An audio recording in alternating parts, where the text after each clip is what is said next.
अस्सलाम वालेकुम दोस्तों, सच पॉइंट में खुश आमदीद।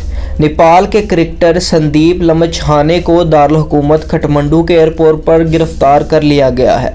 करक इन्फो के मुताबिक संदीप लम्छाने का जिनसी ज्यादती करने के इल्ज़ाम में वारंट गिरफ्तारी जारी हुआ था, जिसके बाद इन्हें एयरपोर्ट पर उतरते ही गिरफ्तार कर लिया गया है। संदीप लम्छाने लिखते हैं, मैं जानता हूँ मैं इल्ज़ामात और साजिश जैसा मुश्किल वक्त बर्दाश्त कर रहा हूँ और इस सब से होने वाली बदनामी मेरे लिए नाकाबिले यकीन है। मैं उम्मीद करता हूँ कि हमारे कानूनी निज़ाम में मुलजिम को अपनी बेगुनाही साबित करने का मौका मिलेगा।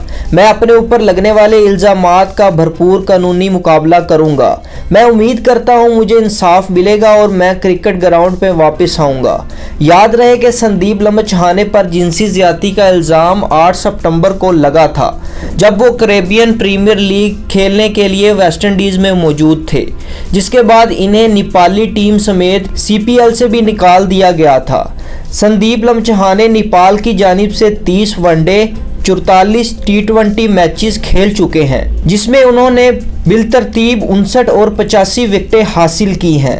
संदीप लम्छाने पाकिस्तान सुपर लीग यानी कि PSL में लाहौर कलंदर की नुमाइंदगी कर चुके हैं। लाहौर कलंदर की जानिब से 2019 में संदीप लम्छाने ने 7 मैचेस खेलकर 11 विकेटें हासिल की थी। दोस्तों, इसके साथ आपको बताते चलें कि वारंट गिरफ्तारी जारी होने के बाद संदीप लम्छाने तमाम तर्ज की क्रिकेट से मुअत्तल हो चुके हैं। ऐसी ही मज़ीद लेटेस्ट वीडियोस देखने के लिए हमारे चैनल सच पॉइंट को सब्सक्राइब कर लें। शुक्रिया।